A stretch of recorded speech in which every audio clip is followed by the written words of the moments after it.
তাই তো শিপিএম কিও শিপিএম তানবাড়ি গিয়ে তুমি নিয়ে বলে আমরা গান গাইলাম।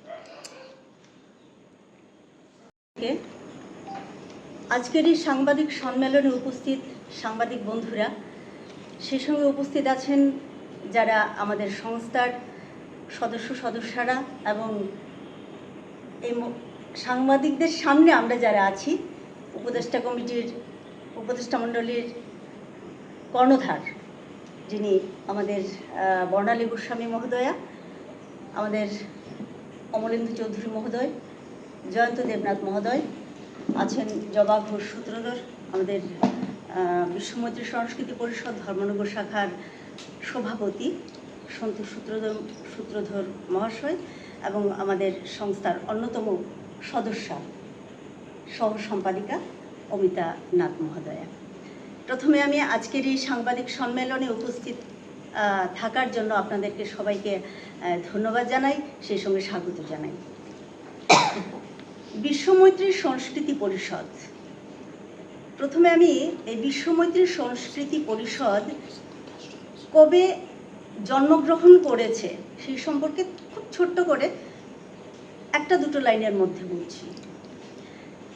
2020 সালে বিশ্বজুড়ে আমরা যখন করোনার আবহে সবাই গৃহবন্দী ছিলাম, ঠিক সেই সময় 25শে মে পশ্চিমবঙ্গের সাংস্কৃতিক জগতে কিছু ব্যক্তিত্ব ওনারা মিলে এই বিশ্বমৈত্রী সংস্কৃতি পরিষদ গঠন করেন এবং এই বিশ্বমৈত্রী সংস্কৃতি পরিষদের অর্থাৎ আমাদের যা উদ্দেশ্য সেই সম্পর্কে আমি দু চারটি কথা বলছি। আমাদের মূল উদ্দেশ্য বিশ্বজুড়ে বাঙালির মন ও মননের বন্ধন, ঐক্য, সম্প্রীতি এবং সৌভ্রাতৃত্বের বন্ধনকে সুদৃঢ় করা। বাঙালি সংস্কৃতি, বাংলার জয়গান, বাংলা ভাষা, সাহিত্য, বাংলা কবিতা, নাট্যচর্চা, বিভিন্ন সাংস্কৃতিক প্রতিযোগিতা এবং গবেষণামূলক কাজ আমাদের পাথেয়। তো সেই প্রতিযোগিতামূলক যে অনুষ্ঠান আমরা করতে যাচ্ছি তারই একটা অঙ্গ।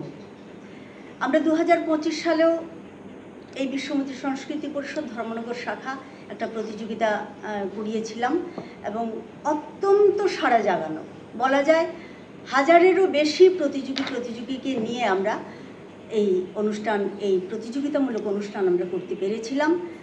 এবছরও 2026-এ ঐকতানে 1433 শীর্ষক শিরোনামে আমরা প্রতিযোগিতা করতে যাচ্ছি।